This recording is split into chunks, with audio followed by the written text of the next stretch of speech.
Ropz got into a car crash, Astralis has a new owner, Counter-Strike's creator will fight Valve, and much more. Hello there friends, this is CS2 News Hub. Without further ado, let's get straight to it. Alright, let's kick off today's episode with a topic that we've touched before. Recently, we saw what might be the most blatant fixed best of 3 in Tier 2 history. The teams was basically Senza, the same guys we covered last time, and Team 500, who already have a pretty nasty reputation, thanks to shady plays, cheating accusations, and of course, near-confirmed match fixing. So this glorious match happened in European Pro League Series 2. In case you missed it, one of Senza's players was recently accused of using a raider hack. He basically had another person on his webcam when he played a match. You know, a full-fledged actor pressing buttons not even in sync with what was happening on the screen. And yet, Valve and ESIC are completely quiet. So maybe this match between Senza and 500 was the perfect test to see which team is more shameless and who deserves a ban. Honestly, both of them, but at the end of the day, 500 took the win. Continuing with what we talked about in earlier videos, let's clear something up. All those rumors about Qikert joining Mibr turned out to be true. He's officially part of the team now, stepping in for Nix, who's been struggling with performance lately. And honestly, it looks like Mibr is trying to follow in Furious footsteps by going international. They've already loaned 2 players from Eastern Europe. You know, Furia got a very raw but very talented Molodoi and then paired him with Qikert, you know, to make the jump from Tier 2 to Tier 1 and the adaptation overall a bit smoother. And now Mibr's done the same thing with Klim and Qikert. Naturally, the community noticed these transfers. Former Imperial coach Peacemaker even said that the constant roster shuffles in Brazil and CS leave him with really mixed feelings. And fair enough, Nix wasn't exactly set up to shine with all the pressure and instability around him. And yeah, also don't forget that there were already rumors about Mibr struggling financially and even considering selling their entire roster. Maybe this is the last chance for Mibr to survive. In this case, I guess that's okay, but it's a risk, honestly. But before we move on to the next news, let me tell you about our great friends from CSGO Fast. It is the oldest and most trusted website in the history of CS skin games. Feel like Gabe install all your luck in CS? On CSGO Fast you can open tons of profitable cases and finally pull out the dream skin you've always wanted. They've got a huge variety of games, including intense case battles. You can even invite a friend to try to come out on top together. My favorite mode is Upgrade, where you can always turn your skins into something extremely rare. Here you can deposit your skins instantly. Yes, even after the recent CS2 update. If you're a true CS veteran, you already know the community has trusted CSGO Fast for years. That's why they have a loyalty system for regular users and a ranking system with the extra bonuses. And do I even need to mention their skin prices or insanely huge market? You already know it's awesome. Oh, if you don't want to deposit, no problem. You can always use the referral system to earn points. Use our promo code CS2 News Hub to get plus 10% to your deposit and a free case. The link will be in the pinned comment.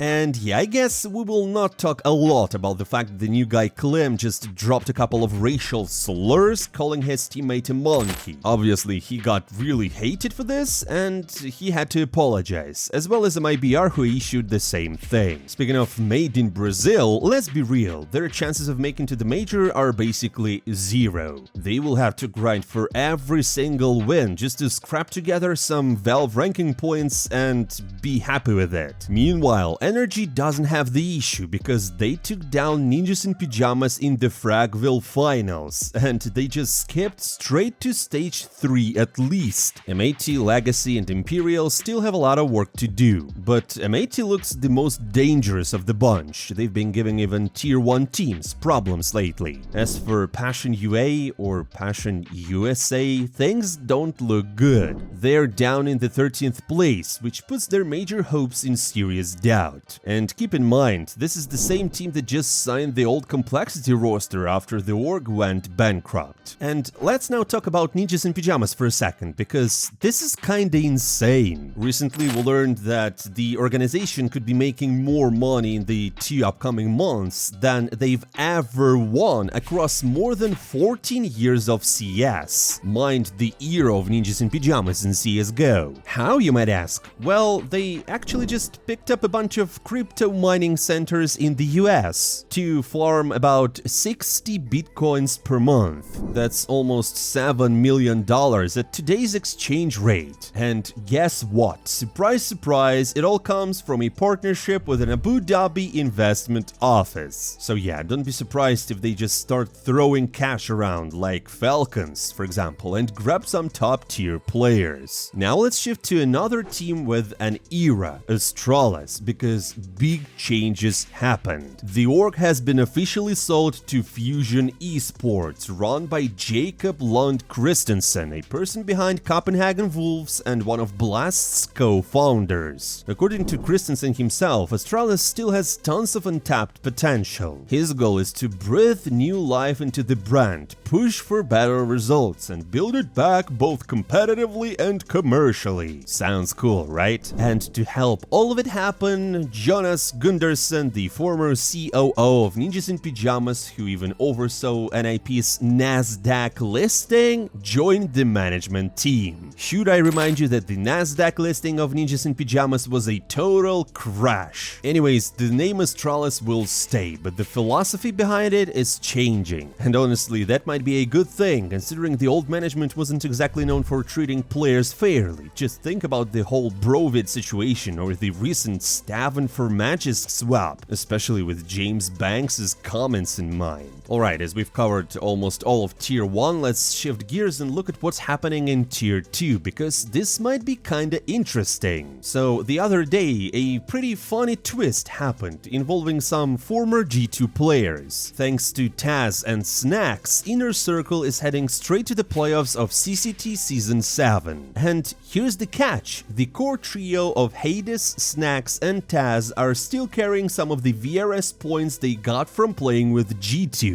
And basically because of that, the team got a direct invite to the playoff stage, which will also feature BB Team, Apogee, Monte, Sashi and a bunch of others. The play-ins will include Ninjas in Pyjamas, Wildcard Academy and Imperial Female. In groups we'll see MKAL, 500, Sansa, Sinners and Copenhagen Wolves. Yeah, the same Wolves we talked about not too long ago. Speaking of roster changes, let's also talk about Heroic, because they've loaned out Grex, their recently acquired sniper, to Gone 5, an Eastern European organization. Funnily enough, this is the same team that Tnir came from before joining Heroic. It's a small swap, but with a bit of a delay. Grix will soon start playing at Landalan Season 3, looking to win it alongside Gone 5. Just to remind you, Team Spirit Academy won the last 2 Landalan tournaments, but this time they will be missing their sniper, now with Heroic, and also Kiyosuke, so I guess it will be interesting to see what will unfold. Talking about the Tier 2 scene, you just can't ignore all the young talent popping up.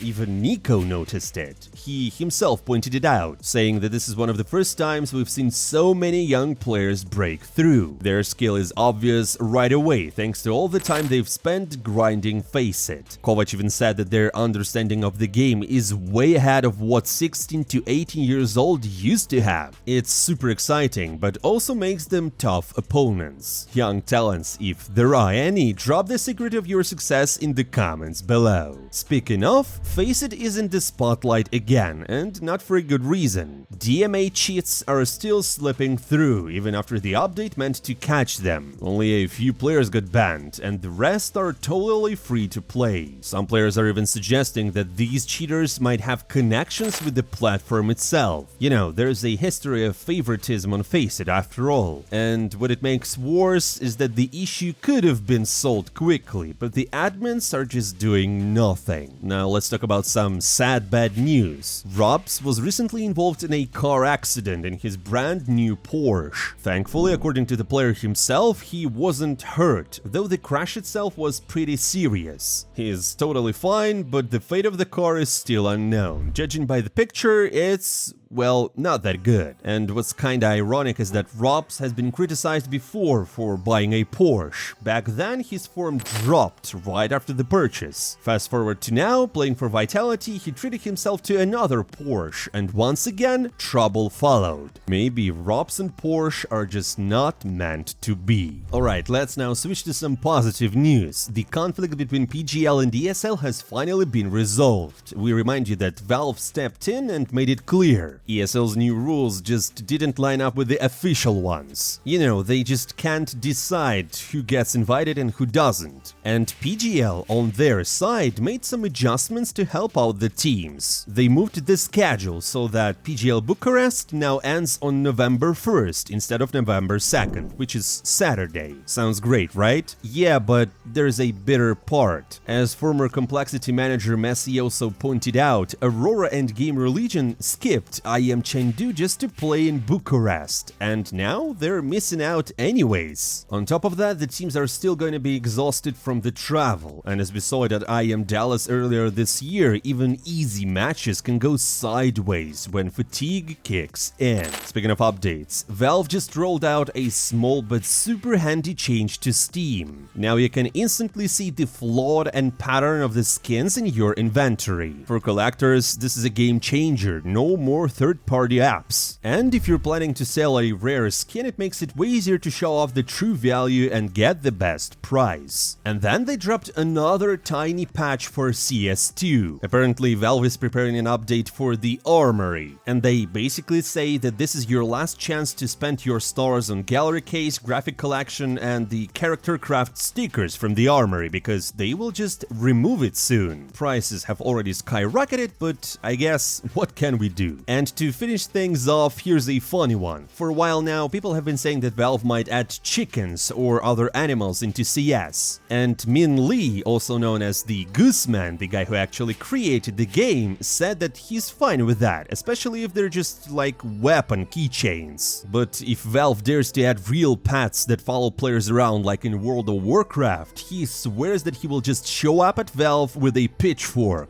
Although, good thing Gabe lives on a submarine and won't get caught by Gooseman. And that's all for today, my friends. Thank you for watching. Don't forget to hit the like button, to subscribe to the channel, and drop by in the comments below. I'm not saying goodbye for a long time. See you soon.